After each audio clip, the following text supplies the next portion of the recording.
Hello, my dear students. Welcome on the Gravity Circles Biology channel. And in today's lecture, we are going to start with the next topic of biotechnology chapter. हम लोग already tools of biotech पढ़ रहे हैं, जहां पर हमने already एक particular portion of tools जिसको हम एंजाइम्स बोल रहे थे वो कंप्लीट कर लिया और हमने 3 एंजाइम्स की डिटेल्स देखी। एक था हमारे पास में रेस्ट्रिक्शन एंडोन्यूक्लियस, एक हमारा डीएनए लाइगेस और एक हमारा हो जाता है डीएनए पॉलीमरेज, और उसके जो भी बारीक डिटेल्स है सारे कवर अप कर चुके हैं। अब आज की क्लास में हमारा आता है वेक्टर। ठीक है, तो पहले हमें ये समझना चाहिए कि वेक्टर होता क्या है। ठीक है, व्हाट इज अ वेक्टर? तो vector is basically just a molecule which will take our gene of interest into the host। ठीक है, ये एक प्रकार से गाड़ी का काम करेगा। मान लेते हैं हम लोगों को कहीं जाना है, ठीक है, we need to go some place which is at least we can say far away, some kilometers away from our home। हमें कहीं जाना है तो we'll definitely prefer going with the help of a vehicle। ठीक है, any kind of we can say it can be a bike, it can be a scooty, ठीक है, it can be car, it can be anything else, auto rickshaw etc। we'll sit in that, ठीक है, and the taxi will actually drop us to the destination। हमें वो गाड़ी हमारे निर्धारित location पर पहुंचा देगी। ठीक है, हिंदी में बोल रही हूँ। तो ऐसे हमें समझ में आया कि वेक्टर्स बेसिकली होते क्या है। तो ये वाला पॉइंट एकदम बहुत सिंपल रखो दिमाग में, that vectors will act like a vehicle, or we can say that it can become a carrier, ठीक है, which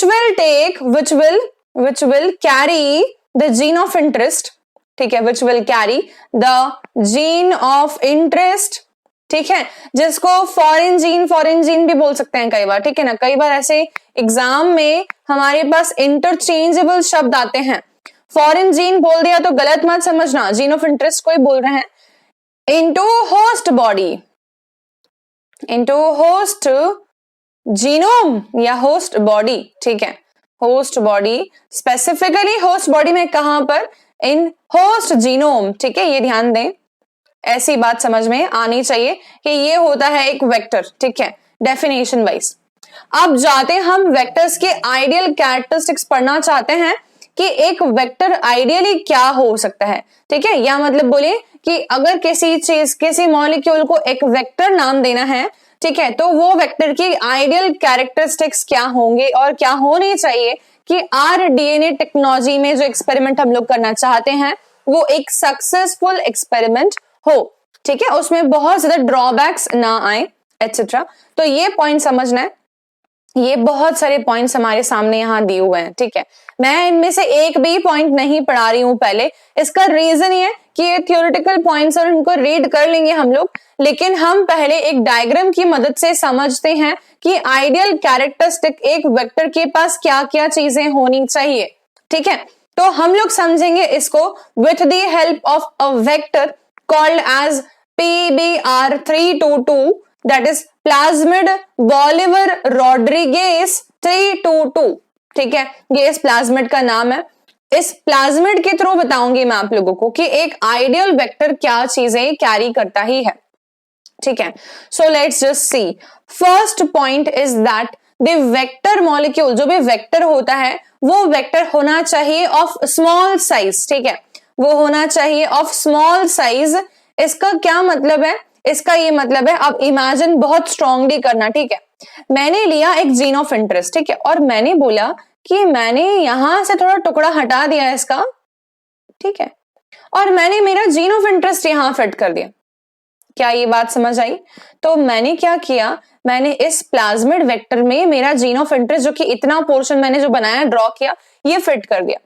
ठीक है, अब जब मैंने इसके अंदर ये जीन ऑफ इंटरेस्ट फिट कर दिया है और मैं इस फिट करे हुए जीन ऑफ इंटरेस्ट के साथ में अब इस प्लाज्मिड को क्या बोलूं, तो मैं इसको बोलूंगी रिकॉम्बिनेंट डीएनए, है ना। हमने अगर हमारा जीन ऑफ इंटरेस्ट इसमें फिट करा दिया है तो हम अब इस प्लाज्मिड को क्या नाम देंगे? हम इसको बोलेंगे रिकॉम्बिनेंट डीएनए। और जब मैं इस रिकॉम्बिनेंट डीएनए को एक बैक्टीरिया के अंदर भेजने वाली हूं ताकि वो वहां रेप्लिकेट कर सके, ठीक है, मतलब मैं इसको एक होस्ट की बॉडी में भेज रही हूं ताकि ये वहां पर रेप्लिकेट कर सके, तब मैं ये चाहूंगी कि ये जीन ऑफ इंटरेस्ट के साथ में जब प्लाज्मिड वहां जा रहा है या वेक्टर वहां जा रहा है तो ये आसानी से एंटर हो जाए, ठीक है। For that it needs to be of a small size. अगर ये बहुत ही बड़ा सा होता वेक्टर मॉलिक्यूल तो होस्ट में इंसर्शन के समय प्रॉब्लम्स फेस करनी पड़ती, जिसमें से कि one of the problem will be the breakdown of the recombinant DNA, ठीक है। रिकॉम्बिनेंट डीएनए टूट जाता, ये भी एक पॉसिबिलिटी बनती है। To avoid this possibility we will always say, हम हमेशा कहेंगे कि वेक्टर मॉलिक्यूल स्मॉल साइज का होना चाहिए ताकि वो टूटे नहीं जब हम लोग उसके अंदर जीन ऑफ इंटरेस्ट को फिट करके और हम उसको होस्ट की बॉडी में ट्रांसफर करवा रहे हैं। Is this clear? तो small size so that breakdown ना हो, ये पहली बात समझ आ गई सभी लोगों को, ठीक है। कौन स्मॉल साइज का होना चाहिए? वेक्टर। क्यों होना चाहिए? ताकि वो टूटे नहीं जब हम इन प्रोसेस हैं, ठीक है, आरडीएनए का कोई भी प्रोसीजर परफॉर्म कर रहे हैं तब। एक तो ये बात हो गई। दूसरी बात होनी चाहिए कि कोई भी वेक्टर जो होता है उसके पास में एक जीन होना चाहिए, उस जीन का नाम है ओरिजिन ऑफ रेप्लिकेशन, ये नाम, ठीक है, ORI हम बोलते हैं, ORI होना चाहिए, ठीक है। ORI का क्या मतलब है? ORI का फुल फॉर्म मैंने बताया अभी कि ओरिजिन ऑफ रेप्लिकेशन को हम लोग बोलते हैं ORI। अब ये क्या चीज होती होगी, ठीक है। तो देखो बच्चों, बेसिकली ये एक पूरा का पूरा जीन ही है ना, है तो ये डीएनए, सर्कुलर डीएनए है, इसी को हम प्लाज्मिड बोल रहे हैं, ठीक है। इस सर्कुलर डीएनए प्लाज्मिड के अंदर हमारे पास में प्रेजेंट है एक ORI साइट, जिसका मतलब होता है ओरिजिन ऑफ रेप्लिकेशन साइट। ये ओरिजिन ऑफ रेप्लिकेशन भी एक जीन ही है, ठीक है, एक शॉर्ट सा जीन सेगमेंट है। ये जीन सेगमेंट अगर होगा तो रेप्लिकेशन होने के चांसेस हैं, अगर ये जीन का सेगमेंट नहीं होगा तो रेप्लिकेशन नहीं हो पाएगा इस डीएनए मॉलिक्यूल का। इसका मतलब कि origin of replication is mandatorily required if we need to copy our gene of interest into the vector, ठीक है, we can say, और we can say into the host, है ना। अगर हम लोग जीन ऑफ इंटरेस्ट को कॉपी करवाना चाहते हैं तो हमें ORI चाहिए ही चाहिए, ठीक है। यहाँ पे पॉइंट समझना, it is a gene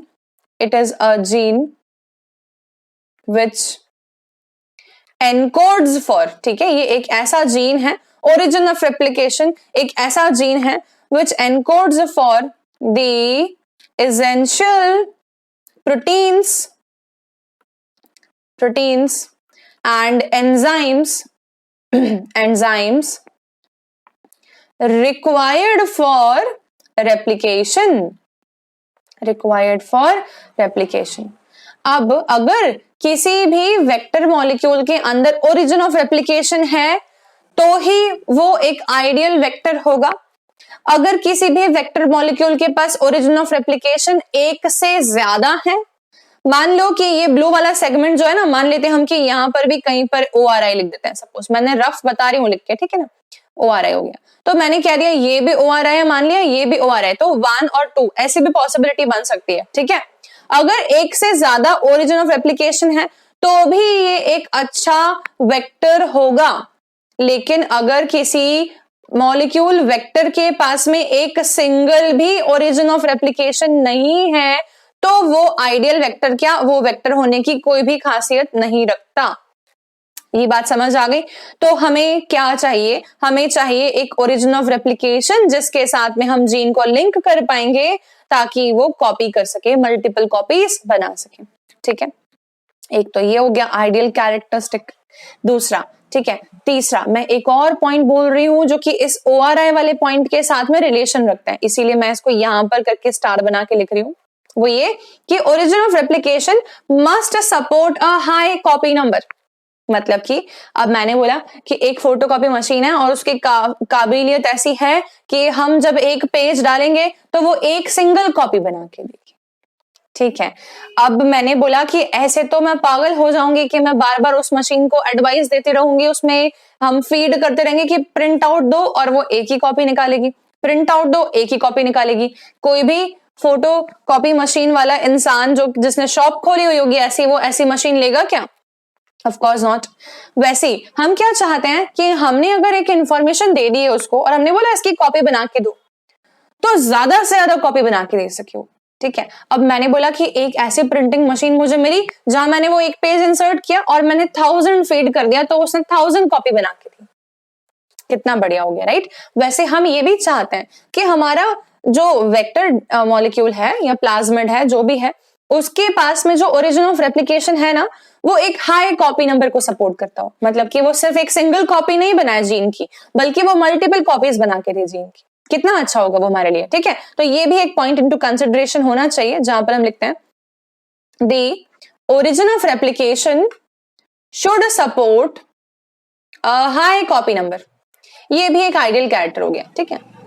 high copy number, ठीक है, एक ज्यादा कॉपीज बना के हमें वो दे सके।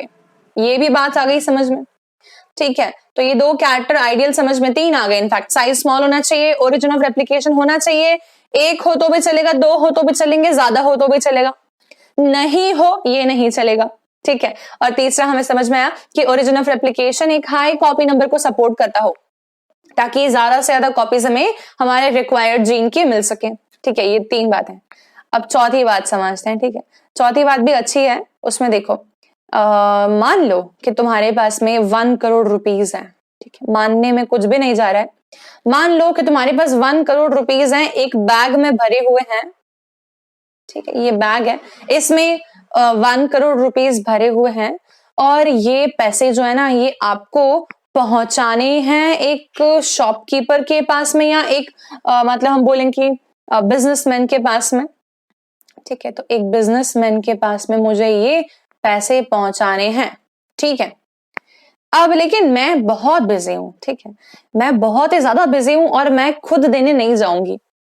तो मैं क्या बोलूंगी, एक रिलायबल पर्सन को मैं बोलूंगी कि यार सुन, तो लेके चले जा, ठीक है। तो ये रिलायबल पर्सन जो है, ये वो बैग लेके जा रहा है बिजनेसमैन के पास, ठीक है। अब मुझे बताओ कि रिलायबल पर्सन जो है ये बैग ले, ठीक है, बैग जो है वो बड़ा बन गया और पर्सन छोटा है, कोई बात नहीं, तुम इमेजिन कर लो, रिलायबल पर्सन बैग लेके जा रहा है और जाके उसने बिजनेसमैन को दे दिया है और उसने तुम्हें फोन करके नहीं बताया, ठीक है। तो तुम्हारा क्या हो रहा होगा, सोचो, तुम्हारा जो है दिल कितना तेज गति से धड़क रहा होगा कि वो बैग उसने पहुंचाया कि नहीं, क्या बाय चांस रिलायबल पर्सन जो है ये बैग लेके भाग तो नहीं गया, ठीक है। ये सब दिमाग में थॉट्स आएंगे। तो तुम्हारा क्या बनता है, ये बनता है ना कि भाई ये या तो बिजनेसमैन फोन करके खुद बोल दे कि हाँ मेरे पास बैग पहुंच गए, या तो फिर ये रिलायबल पर्सन खुद फोन करके बोले कि मैं बैग पहुंचा चुका हूं। बेसिकली हम इंफॉर्मेशन का आउटपुट चाहते हैं, और हमें वो इंफॉर्मेशन का आउटपुट चाहिए है कि वेक्टर मॉलिक्यूल बता पाए कि जीन ऑफ इंटरेस्ट मेरे अंदर इंसर्ट हो गया है, ठीक है। जब मैंने ये जीन ऑफ इंटरेस्ट इंसर्ट करने की ट्राई करी, तो वेक्टर मॉलिक्यूल मुझे ये बता पाए कि जीन ऑफ इंटरेस्ट मेरे अंदर इंसर्ट हो गया है और मैं होस्ट की बॉडी में पहुंच चुका हूं, ठीक है। इसके लिए हमें रिक्वायरमेंट होती है एक और कैरेक्टर की, उसको हम बोलते हैं सिलेक्टेबल मार्कर। क्या बोलते हैं, सिलेक्टेबल मार्कर, ठीक है। So since we have understood the concept of what is a selectable marker, हम लोगों को कॉन्सेप्ट समझ में आ गया है कि सिलेक्टेबल मार्कर का बेसिक फंक्शन क्या होता है। हम देखते हैं कि सिलेक्टेबल मार्कर इस पर्टिकुलर गिवन प्लाज्मिड के अंदर कौन कौन से हैं, ठीक है। तो मैं थोड़ा बहुत पोर्शन इरेज कर रही हूं so that the slide may become a little easier for us to understand further. Okay, so selectable marker बताते हैं हम, ठीक है आपको। अब देखो, ये वाले प्लाज्मिड के अंदर सिलेक्टेबल मार्कर के दो साइट्स हैं हमारे पास में। एक साइट है हमारे पास में एम्पिसिलिन रेजिस्टेंस साइट, और एक है हमारे पास में tetracycline resistance site of gene. मतलब कि इतना पूरा पिंक पोर्शन जो है ये टेट्रासाइक्लिन रेजिस्टेंट जीन है, इतना पूरा पिंक पोर्शन जो है ये एम्पिसिलिन रेजिस्टेंट जीन है। इसका मतलब ये है कि ये वाला प्लाज्मिड नॉर्मली एम्पिसिलिन एंटीबायोटिक से अफेक्ट नहीं होता। इसका मतलब जिस बैक्टीरिया के पास में ये वाला प्लाज्मिड प्रेजेंट है वो टेट्रासाइक्लिन के ऊपर भी सरवाइव कर जाएगा, वो एम्पिसिलिन के ऊपर भी सरवाइव कर जाएगा, क्योंकि उसके पास में एम्पिसिलिन के लिए रेजिस्टेंस वाला एक जीन है और टेट्रासाइक्लिन के लिए रेजिस्टेंस वाला एक जीन है। अब जब मैंने इसके जीन ऑफ इंटरेस्ट इनमें से किसी भी एक साइट में इंसर्ट करवाया, मतलब कि मान लेते हैं मैंने जीन ऑफ इंटरेस्ट यहां इंसर्ट करवाया है एक एंजाइम का इस्तेमाल करके, जिस एंजाइम का नाम है BAMH1, ठीक है। तो ये BAMH1 क्या है? ये रेस्ट्रिक्शन एंडोन्यूक्लियस एंजाइम है। इस एंजाइम का मदद लेके मैंने यहां वाले पोर्शन पे कट क्रिएट करवा के और जीन ऑफ इंटरेस्ट को फिट करा दिया, ठीक है। तब अब फर्दर ये वाला प्लाज्मिड जो है ये टेट्रासाइक्लिन मीडियम के ऊपर ग्रो नहीं कर पाएगा। इनफैक्ट वो टेट्रासाइक्लिन मीडियम आते से ही मर जाएगा, जैसे कि हमें ये पता चलेगा कि हमारा जीन ऑफ इंटरेस्ट जो है वो रिकॉम्बिनेंट डीएनए बनवा चुका है प्लाज्मिड के साथ। आई बात समझ में? इसका मतलब कि हम एकदम बेसिक लेवल पे जाके पढ़ रहे हैं, तो हमारे कुछ एक पॉइंट्स अब यहां से रीड करेंगे तो ज्यादा क्लियर होंगे। पहला पॉइंट, एक आइडियल वेक्टर के पास क्या होना चाहिए? वो स्मॉल होना चाहिए, इजीली निकाला जा सके, वेक्टर में से इजीली निकाला जा सके, हम बोलेंगे कि आसानी से निकाला जा सके, जैसे कि बैक्टीरिया में प्रेजेंट है मान लो, तो हम उसको आसानी से निकाल पाए, ऐसा होना चाहिए, ठीक है। दूसरा पॉइंट, उसके पास में ओरिजिन ऑफ रेप्लिकेशन एक या एक से ज्यादा होना चाहिए, ताकि स्टेबली वो मेंटेन कर सके अपने आप को होस्ट के अंदर और जीन की मल्टीपल कॉपीज ऑब्टेन हो सके, मल्टीपल कॉपीज ऑब्टेन हो सके, ठीक है। एक ये बात हुई। तीसरा बात, उसके पास में यूनिक रेस्ट्रिक्शन साइट होनी चाहिए जहां पर रिकॉम्बिनेंट डीएनए इंसर्ट करा जा सके। इसका मतलब जैसे कि हमारे वेक्टर के पास लिखा हुआ नहीं है, यहां पर देखो मैं मार्क कर रही हूं, ठीक है ना, देखना। इसके पास में PST1 है एक एंजाइम, ये एंजाइम से भी कट सकता है ये प्लाज्मिड। इसके पास में PVU1 को रिकॉग्नाइज करने वाला साइट भी है, मतलब कि PVU1 एंजाइम से भी प्लाज्मिड कट सकता है। EcoR1 एंजाइम से भी प्लाज्मिड कट सकता है। CLA1 एंजाइम से भी प्लाज्मिड कट सकता है। HIND3 एंजाइम से भी प्लाज्मिड कट सकता है। BAMH1 एंजाइम से भी प्लाज्मिड कट सकता है। SAL1 से भी और PVU2 से भी। कितनी सारी यूनिक रिकॉग्निशन साइट्स हो गई। यूनिक का क्या मतलब है? यूनिक का ये मतलब है कि PST1 एक ही बार आ रहा है ना, बाकी पूरे में PST1 एक बार और नहीं आ रहा है। PVU1 एक ही बार आ रहा है, अगली बार आ रहा है ना तो वो PVU2 है, वो अलग है, PVU1 दो बार नहीं लिखा। EcoR1 एक ही बार आ रहा है, अब मान लो EcoR1 यहां भी लिखा होता तो तब ये यूनिक रिकॉग्निशन साइट नहीं कहलाता, तब एक से ज्यादा बार रिकॉग्निशन साइट रिपीट हो रही है, और ऐसा वेक्टर आइडियल वेक्टर नहीं होता। हर आइडियल वेक्टर में एक रेस्ट्रिक्शन एंडोन्यूक्लियस वाली साइट एक ही बार आनी चाहिए, एक से ज्यादा बार नहीं आनी चाहिए, वरना मल्टीपल फ्रेगमेंट्स बन जाएंगे, इधर से भी टूट जाएगा, इधर से भी टूट जाएगा, ज्यादा जगह से टूट जाएगा, उसको जोड़ना बहुत मुश्किल है। हमें सिर्फ एक ही कट क्रिएट करना होता है, ना कि मल्टीपल कट्स, इसीलिए यूनिक रेस्ट्रिक्शन साइट होनी चाहिए। ये भी पॉइंट समझ आ गया, ठीक है। नेक्स्ट देखते हैं, इनके पास में सिलेक्टेबल मार्कर होना चाहिए। मार्कर का मतलब समझ में आ गया आप लोगों को, ठीक है, कि फोन करके बता रहा था, वैसे यहाँ पर हमें पता चले कि हमारा जीन ऑफ इंटरेस्ट इंसर्ट हो गया है कि नहीं, रिकॉम्बिनेंट डीएनए बन गया है कि नहीं, बाय सम मीन्स, ठीक है। जैसे कि एंटीबायोटिक रेजिस्टेंस जीन के थ्रू भी मालूम पड़ सकता है हमें, हम आगे और भी देखेंगे, हमारे पास में LAC-Z जीन के थ्रू भी मालूम पड़ेगा कि सिलेक्टेबल मार्कर है वो भी, कि हमारा जीन ऑफ इंटरेस्ट इंसर्ट हुआ है कि नहीं, एक ये बात। फिर नेक्स्ट, वेक्टर डीएनए को सेल के अंदर इंट्रोड्यूस करा जाना पॉसिबल हो, है ना, मालूम पड़ा वेक्टर बहुत ही बड़ा है तो वो इंट्रोड्यूस नहीं हो पाएगा, ठीक है। वेक्टर को इंट्रोडक्शन पॉसिबल होना भी बहुत जरूरी बात है, और वेक्टर टॉक्सिक ना हो होस्ट के लिए। पता पड़ा हमने होस्ट के अंदर वेक्टर को इंसर्ट कराया, हमें जीन की मल्टीपल कॉपीज चाहिए थी, लेकिन उल्टा हो गया वो मामला, और ऐसा हो गया कि होस्ट की बॉडी में टॉक्सिसिटी कॉज कर दी इसने, तो होस्ट ही मर जाएगा, ऐसा भी नहीं चाहिए। आइडियल वेक्टर की बहुत सारी कैरेक्टरिस्टिक्स होती हैं, ठीक है। मैं क्विकली चाहती हूँ आप लोग फटाफट रिकॉग्नाइज करें एक बार। पहले, वेक्टर स्मॉल साइज का होना चाहिए, ठीक है। वेक्टर हैंडलिंग के समय टूटे नहीं, है ना। वेक्टर के पास में ओरिजिन ऑफ रेप्लिकेशन एक हो या एक से ज्यादा हो, पर होना चाहिए, और ओरिजिन ऑफ रेप्लिकेशन एक हाई कॉपी नंबर को सपोर्ट करता हुआ होना चाहिए, ठीक है। फिर वेक्टर के पास में unique recognition sites for restriction endonuclease enzyme होनी चाहिए, और एक ही रेस्ट्रिक्शन एंडोन्यूक्लियस की साइट एक से ज्यादा बार रिपीट नहीं होनी चाहिए, ठीक है, एक वेक्टर में, ताकि मल्टीपल फ्रेगमेंट्स ना बन जाएं, है ना, टूट ना जाए, ठीक है।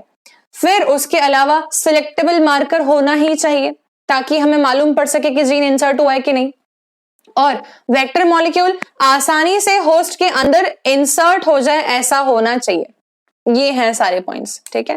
तो बहुत ज्यादा डिटेल में समझाया मैंने, पर मैं श्योरिटी देती हूं कि इसके बाद आप लोग अगर एनसीईआरटी के टेक्स्ट को रीड करेंगे तो आप लोग बोलेंगे ये तो क्या हलवा है, ठीक है, ये तो क्या डिफिकल्ट है ही नहीं हमारे लिए, बहुत आसान चीज है ये, ठीक है। तो अब आ जाता है हमारा क्लोनिंग वेक्टर, हम रीड कर रहे हैं, विल रीड इट ताकि मजा आए आपको, हमने जो पढ़ा है वो समझ आए, है ना। देखो यहां से, you know that plasmids and the bacteriophages have the ability to replicate within the bacterial cells independent of the chromosomal DNA। इसका क्या मतलब है कि प्लाज्मिड जो होता है ना वो भी बैक्टीरिया में रेप्लिकेट कर सकता है, और हम बोलेंगे कि बैक्टीरियोफेज भी कर सकता है independent of the chromosomal DNA. यहाँ पे एक पॉइंट लिखती हूँ, प्लाज्मिड एक तो होता है और एक होता है क्रोमोसोमल डीएनए। एक बैक्टीरिया के अंदर ये दो चीजें हो सकती हैं, ठीक है। तो जो प्लाज्मिड होता है ना, ये प्लाज्मिड होता है डबल स्टैंडर्ड, ठीक है, स्मॉल सर्कुलर डीएनए, ठीक है, okay, plus it has ability to replicate independent of, बिल्कुल डिपेंड नहीं है, independent of the chromosomal DNA, ठीक है। बैक्टीरिया के अंदर ये क्रोमोसोमल डीएनए पे डिपेंड होके नहीं रेप्लिकेट करता, अपने आप भी कर सकता है डबल कॉपी, ठीक है, ओके। तीसरी बात कि एक हो गया, ये होना चाहिए double standard small circular DNA, ability to replicate independent of the chromosomal DNA. और क्या था इसका पॉइंट इंपॉर्टेंट, हाँ, इट डज नॉट कैरीज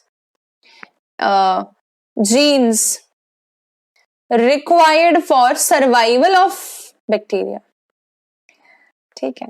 उसके पास required for survival of bacteria ऐसे जीन नहीं होते, ठीक है, for important activities उसके जीन्स नहीं होते। इसका क्या मतलब है।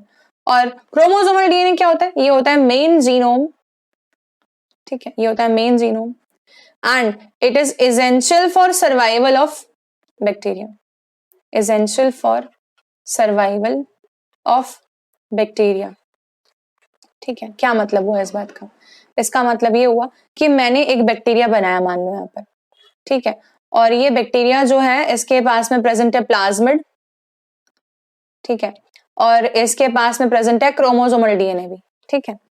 अब मैं तुमको बताती हूँ कहानी, ठीक है, कि अगर मैंने क्या किया, मैंने इस बैक्टीरिया से प्लाज्मिड बाहर निकाल दिया, ठीक है, तो मेरे पास बैक्टीरिया ऐसा हो गया, मान लो, तुम्हें कलर चेंज इसलिए ताकि तुम्हें ट्रांजिशन समझ में आए, ऐसा हो गया, ठीक है। तो ये सरवाइव करेगा कि नहीं करेगा, करेगा। क्यों करेगा, क्योंकि प्लाज्मिड के पास में ऐसे जीन नहीं होते हैं जो कि सर्वाइवल के लिए चाहिए। हमने प्लाज्मिड हटा भी दिया तो इसको क्या फर्क पैदा है, कोई मतलब नहीं है, आराम सर्वाइव करेगा। लेकिन अगर मैंने बैक्टीरिया का ऐसा ट्रांजिशन दिखाया, तुम्हें देखना, ठीक है, जहां मैंने बनाया ये बैक्टीरिया है, ठीक है, और मैंने प्लाज्मिड बना दिया और मैंने इससे ये मेन जीनोम हटा दिया, ठीक है, मैंने इससे ये मेन जीनोम हटा दिया अगर, तो मतलब कि क्रोमोसोमल डीएनए हटा दिया अगर, तो क्या ये सर्वाइव करेगा। तब मैं बोल देती हूँ यहाँ पर सर्वाइव नहीं करेगा, इट विल डाई। क्यों, क्योंकि मेन जीनोम के पास में तो इंपॉर्टेंट जीन्स फॉर सर्वाइवल थे, है ना। अब बैक्टीरिया के पास में से अगर हमने वो हटा दिया तो ये मर ही जाना है। क्लियर हो गया बात। तो प्लाज्मिड क्या होता है और क्रोमोसोमल डीएनए क्या होता है, बैक्टीरिया के पास में इन दोनों का क्या क्या रोल होता है, ये बात भी हमें समझ आ गई है, ठीक है। अब हम देखते हैं यहां से, हम क्लोनिंग वेक्टर्स की डिटेल एनसीईआरटी टेक्स्ट के अकॉर्डिंग पढ़ रहे हैं, ठीक है। अब देखो ध्यान से, अरे okay, see this now. Bacteriophages, because of their higher number per cell, have very high copy number of their genome within the bacterial cells. एक बैक्टीरिया के अंदर मल्टीपल बैक्टीरियोफेजेस अटैक कर सकते हैं और वो बहुत ज्यादा high copy number of their gene भी पा सकते हैं, ठीक है। Some plasmids may have only 1 or 2 copies per cell. मतलब अब मान लो कि बैक्टीरियोफेज तो ज्यादा हो सकता है, लेकिन प्लाज्मिड जो होते हैं वो 1 या 2 कॉपीज बना सकते हैं। ठीक है, मान लो ऐसा। Okay, please wait. Somewhat like this, copies per cell. ये एक बैक्टीरियोफेज है, ठीक है, ये एक प्लाज्मिड है, इसने डिवाइड किया और एक और प्लाज्मिड बनाया, कॉपी किया, एक और प्लाज्मिड बनाया, 2। ये 1 और ये 2, ठीक है, ये दोनों क्या है, ये है प्लाज्मिड्स। ठीक है, ऐसा। कुछ एक प्लाज्मिड्स ऐसे होते हैं जिनकी 1 या 2 ही कॉपीज हो सकती हैं पर सेल, ऐसा वाला फर्स्ट केस। ठीक है, ये फर्स्ट केस है। और दूसरा केस इन्होंने दिया, कुछ एक प्लाज्मिड्स ऐसे होते हैं जो कि 15 से 100 कॉपीज बना सकते हैं अपनी, किसके अंदर, बैक्टीरिया के अंदर। अब हम देखो रफ इमेजिन कर रहे हैं कि ऐसे प्लाज्मिड ही प्लाज्मिड बन रहे हैं, मतलब कि मल्टीपल बन रहे हैं। क्यों? कि इनका हाई कॉपी नंबर है, इनका कॉपी नंबर बहुत ही ज्यादा है। तो एक बैक्टीरिया के अंदर मतलब 100 के आसपास प्लाज्मिड भी बन सकते हैं। ये है सेकंड केस। ये समझ आया? तो इसका मतलब ये हो गया कि बैक्टीरियोफेज भी हाई कॉपी नंबर प्रोड्यूस करता है, और प्लाज्मिड में कुछ बैक्टीरिया के पास में 1 या 2 ही कॉपी होती है, और कुछ बैक्टीरिया ऐसे होते हैं जो कि हाई प्लाज्मिड कॉपीज भी प्रोवाइड करा सकते हैं। 15 से 100 कॉपीज भी बन सकती हैं प्लाज्मिड की पर सेल। अब सोच लो, हमने जीन ऑफ इंटरेस्ट इंसर्ट करके भेजा था मान लो इस प्लाज्मिड को, तो जब इसकी कॉपी हुई ना, तो हमारे पास में 15 से 100 कॉपीज बन गई जीन ऑफ इंटरेस्ट की एक सिंगल सेल में। अब तुम सोचो कि बैक्टीरिया डिवाइड कर जाता अगर, तो इसके बिल्कुल डबल हो जाती। ठीक है, और फिर डबल की डबल हो जाती, ऐसे करके तो एक्सपोनेंशियल इंक्रीज हो जाता। तो हमें जो जीन ऑफ इंटरेस्ट चाहिए उसकी कितनी सारी कॉपीज हमें मिल सकती हैं। समझ आया? तो this is the point, there numbers can go even higher.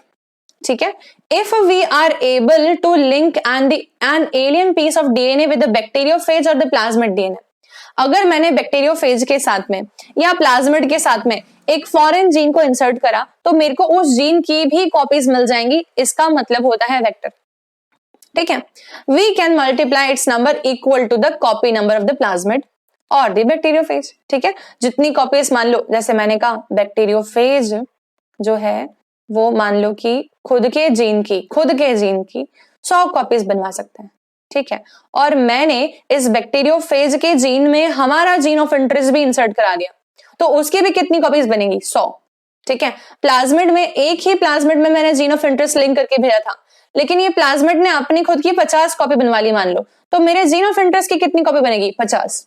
ऐसा बोल रहा है। ठीक है, vectors used at present are engineered in such a way that they help easy linking of foreign DNA and selection of recombinant from the non-recombinant। इसका मतलब कि vectors जो कि आज के जमाने में इंजीनियर किए गए हैं। अब what is engineered over here? तो इंजीनियर का मतलब होता है आर्टिफिशियल वेक्टर्स। हमने क्या किया, हमने आर्टिफिशियली भी वेक्टर बना दिए, नॉर्मल वेक्टर में थोड़ी मॉडिफिकेशन करके आर्टिफिशियल वेक्टर। ठीक है, तो आर्टिफिशियल वेक्टर जो होते हैं वो ज्यादा आसानी प्रोवाइड करते हैं हमको, ऐसा बोल रहे हैं, और ये हमें रिकॉम्बिनेंट को नॉन रिकॉम्बिनेंट से अलग करने में भी हेल्प करते हैं। इसका मतलब कि हम सिलेक्टेबल मार्कर के थ्रू जान सकते हैं कि हमारा रिकॉम्बिनेंट डीएनए है कि नहीं, या हमारा होस्ट जो है वो ट्रांसफॉर्म हुआ है कि नहीं। तो सिलेक्टेबल मार्कर भी होते हैं इनके पास में, आर्टिफिशियल वेक्टर्स के पास में। ये है फर्स्ट पैराग्राफ एनसीईआरटी का। ठीक है, तो क्लोनिंग वेक्टर के बारे में काफी कुछ बातें समझ में आई हम लोगों को, और क्योंकि मैंने आप लोगों को डिटेल समझाई है पूरी की पूरी, इसीलिए मैं ये थ्योरी का पोर्शन इतना जरूर रीड करवाऊंगी। फिर हम थोड़ा आगे का पोर्शन आगे का पढ़ेंगे, यहां तक का हम लोग अभी फिलहाल रीड करने वाले हैं अप टू दिस। ठीक है, देखते हैं पहला पॉइंट देखना। हाँ, ये एनसीईआरटी का टेक्स्ट बहुत इजी हो जाएगा, मैं पढ़ाऊंगी उसके बाद, देखो ध्यान से। फॉलोइंग आर द फीचर्स जो कि हमें चाहिए एक आइडियल क्लोनिंग वेक्टर के पास में। ठीक है, पहली बात, ओरिजिन ऑफ रेप्लिकेशन, ये मैं समझा चुकी हूँ। This is a sequence of gene, जैसे कि मैंने बताया एक जीन का सेगमेंट है। ठीक है, फ्रॉम वेयर रेप्लिकेशन स्टार्ट्स, इसी से रेप्लिकेशन चालू होता है। अभी ये स्टेटमेंट एनसीईआरटी का थोड़ा सा कॉन्ट्राडिक्टरी है, इसी से रेप्लिकेशन चालू होता है, ये बात भी सही है, लेकिन ये बात भी जाननी है कि अगर किसी भी प्लाज्मिड में ओरिजिन ऑफ रेप्लिकेशन है तो उसके सारे जीन्स की कॉपी होगी। ठीक है, मतलब कि मैंने अगर जीन ऑफ इंटरेस्ट को जो है, अब यहां देखते हैं इस डायग्राम में, मैंने अगर जीन ऑफ इंटरेस्ट को मान लो कि यहां लिंक करा है तो ही उसकी कॉपी होगी क्या? ये कंफ्यूजन क्रिएट होती है इस लाइन से। ठीक है, तो ऐसा जरूरी नहीं है। मैंने अगर जीन ऑफ इंटरेस्ट को यहां लिंक किया है तो भी उसकी कॉपीज होंगी, मैंने अगर जीन ऑफ इंटरेस्ट को यहां लिंक किया है तो भी उसकी कॉपीज होंगी, मैंने अगर जीन ऑफ इंटरेस्ट को यहां लिंक किया है तो भी उसकी कॉपीज होंगी। इसका मतलब ये है कि अगर किसी भी वेक्टर के पास में प्रेजेंट होता है ओरिजिन ऑफ रेप्लिकेशन तो हमारे जीन ऑफ इंटरेस्ट की कॉपीज होंगी। ठीक है, ये पॉइंट समझ आया। अब देखो, any piece of DNA when linked to the sequence can be made to replicate within the host cells। ये लाइन कंफ्यूजिंग है पर मैंने क्लियर कर दिया। This sequence is also responsible for controlling the copy number of the linked DNA। So if one wants to recover many copies of the target DNA, it should be cloned in a vector whose origin supports high copy number। I hope ये line बहुत clear होगी। ठीक है ना, मैंने photocopy machine का example दिया है इसमें। ठीक है, नेक्स्ट देखते हैं सिलेक्टेबल मार्कर। ये क्या चीज है? In addition to the origin of replication, ये तो होना ही चाहिए। The vector requires a selectable marker, कि वो हमको बता पाए कि जीन इंसर्ट हुआ है कि नहीं। ठीक है, which helps in identifying and eliminating the non transformant and selectively permitting the growth of the transformant. भाई अगर रिकॉम्बिनेंट डीएनए इंसर्ट हो गया है बैक्टीरिया में तो ही तो हम उसको कल्चर मीडियम में ग्रो करवाएंगे। रिकॉम्बिनेंट डीएनए बैक्टीरिया में इंसर्ट ही नहीं हुआ है तो मैं फालतू तो नहीं बैठी हूं कि मैं उस बैक्टीरिया को कल्चर मीडियम दूं, खाना पीना खा और मौज कर। नहीं, हमें क्या चाहिए? बायोटेक्नोलॉजी एक मीन मतलब टॉपिक मान सकती हूँ मैं उसको कि वी नीड आवर प्रोडक्ट। अगर तू वो बना रहा है तो हम तेरे को बहुत सारा खाना देंगे, तो ग्रो कर, डिवाइड कर, जो करने कर। पर जो हमें प्रोडक्ट चाहिए अगर वो तो नहीं बना सकता है तो हम तुझे ग्रोथ फेज में नहीं एंटर करवाने चाहते हैं, हम तेरे को आगे नहीं बढ़ाएंगे, हम तेरे को कल्चर मीडियम में ग्रो नहीं करवाएंगे। ठीक है, तो ये हम ट्रांसफॉर्मेंट को ही ग्रो कराएंगे और नॉन ट्रांसफॉर्मेंट को ग्रो नहीं कराएंगे। ठीक है, transformation is a procedure through which the piece of DNA is introduced into the host bacterium. ठीक है, हम आगे पढ़ेंगे। ओके, अब देखते हैं normally the genes encoding resistant to antibiotics. ये थोड़ा सा कॉम्प्लिकेटेड करके लिखा है, आसानी से बताती हूँ। हर किसी ना किसी प्लाज्मिड में मोस्टली एम्पिसिलिन रेजिस्टेंस जीन होता है, क्लोरेम्फेनिकॉल रेजिस्टेंस जीन होता है, टेट्रासाइक्लिन रेजिस्टेंस जीन होता है, कैनामाइसिन रेजिस्टेंस जीन होता है। ये कहां से आए होंगे? ये आए हैं हमने खाई एंटीबायोटिक। अभी कभी आपने सुना है एंटीबायोटिक जब भी लेते हैं तो एंटीबायोटिक का एक प्रॉपर डोज लिखते हैं, डॉक्टर बोलते हैं इसके पहले बंद मत करना। ठीक है, लेकिन लोग कैसे करते थे पहले के टाइम पे भी और अभी भी करते हैं कि उनको लगा कि वो ठीक हो रहे हैं और उनको लग रहा है कि आज मैं बेटर फील कर रहा हूं, तो मान लो कि एंटीबायोटिक का 5 दिन का डोज दिया होगा ना, वो इंसान दूसरे दिन में ही बंद कर देगा या तीसरे दिन में बंद कर देगा क्योंकि उसको लग रहा है मैं तो बढ़िया हो गया। ऐसे करने से क्या होता है कि बैक्टीरिया को चांस मिल जाता है कि अब मैं ये एंटीबायोटिक को थोड़ा एनालाइज कर लेता हूं और मैंने एनालाइज कर लिया है कि मैं इससे मर रहा था या इसका मेरा साथी इससे मरा है, मैं इससे नहीं मरूं, इसके कारण मैं अपने जीन में मॉडिफिकेशन कर लूं कि अब अगली बार जब ये एंटीबायोटिक मेरे पास आएगा तो मैं नहीं मरूंगा। ऐसे करते करते बैक्टीरियल स्ट्रेन्स इवॉल्व हुए। अधिकतर इकोलाई बैक्टीरियल स्ट्रेन्स जो हमारी बॉडी के हैं वो ना तो एम्पिसिलिन से मरते हैं, ना टेट्रासाइक्लिन से मरते हैं, ना क्लोरेम्फेनिकॉल से मरते, ना सल्फा ड्रग्स से मरते, क्योंकि उनके पास में उसके रेजिस्टेंस जीन बन गए। ठीक है, तो ये वाला पॉइंट समझ में आया। इन रेजिस्टेंस जीन का फायदा उठाते हैं हम लोग जानने के लिए कि ट्रांसफॉर्म हुआ है बैक्टीरिया कि नहीं हुआ है। ठीक है, इसका पूरा स्टडी बताऊंगी मैं आप लोग को नेक्स्ट क्लास के अंदर, पूरा एक्सपेरिमेंट कंडक्ट करके। ठीक है, नेक्स्ट देखते हैं आता है हमारा यहां से, हाँ selectable marker. Okay, this is done. Next cloning site. Cloning site देख लो। In order to link the alien DNA the vector needs to have very few preferably single recognition site for the most commonly used restriction enzyme. मतलब कि यहाँ पे मतलब क्या है? मतलब कि BMH1 का एक ही साइट हो, SAL1 का एक ही साइट हो, वेरी फ्यू और प्रेफरेबली सिंगल होनी चाहिए, मतलब कि हमें एक ही चाहिए। ठीक है, presence of more than one recognition site within the vector will generate several fragments which complicate the gene cloning। ठीक है, मतलब कि अगर हमारे पास में एक प्लाज्मिड है, रफ बना रही हूं मैं, ठीक है, जिसके अंदर BMH1 यहां से यहां तक का टेट्रासाइक्लिन रेजिस्टेंस जीन था, इसमें BMH1 मान लो यहां पर है। ठीक है, और एक मैंने क्या दिया एम्पिसिलिन रेजिस्टेंस साइट था, यहां पर भी BMH1 का रिकॉग्निशन साइट आ रहा है। मान लेते हैं कि ऐसा कुछ होता, तो जब मैं इसको BMH1 से क्लीव करवाती तो मेरे पास में क्या आता? मेरे पास में आता ऐसा कुछ। ऐसा कुछ, ठीक है। अब मेरे को ऐसा चाहिए नहीं था, लेकिन आएगा ऐसा ही, टुकड़े हो जाएंगे ज्यादा, ठीक है। बहुत ही गंदा बना रही हूँ डायग्राम, पर समझ में आ जाएगा तुम लोग को कि मैं क्या मीन कर रही हूँ। 4 टुकड़े आ गए मेरे पास, आई डोंट वांट दिस, ठीक है। I don't want this, I want a single टुकड़ा, ठीक है। मेरे को नहीं चाहिए ऐसा प्लाज्मिड, मुझे कैसे चाहिए, मुझे चाहिए ऐसा, ताकि मैं आसानी से मेरा जीन ऑफ इंटरेस्ट जो है ना उसको यहां फिट करवा पाऊं। आ गया समझ में, ठीक है। This is done. तो ये समझ में आना चाहिए था, पॉइंट इतना क्लियर करवा दिया। अगले क्लास में हम लोग देखेंगे कि एम्पिसिलिन रेजिस्टेंस जीन और टेट्रासाइक्लिन रेजिस्टेंस जीन जो है इसके अंदर इंसर्शनल इनएक्टिवेशन क्या चीज होती है, ठीक है। This is all. वेक्टर का नेक्स्ट पोर्शन कंटिन्यू होगा कल वाले क्लास में। So meanwhile thank you so much for watching the lecture and please don't forget to tell me कि आप लोगों को समझ आया है कि नहीं लेक्चर में सब कुछ, and don't forget to share the lecture details with all your friends. Thank you so much for watching the lecture.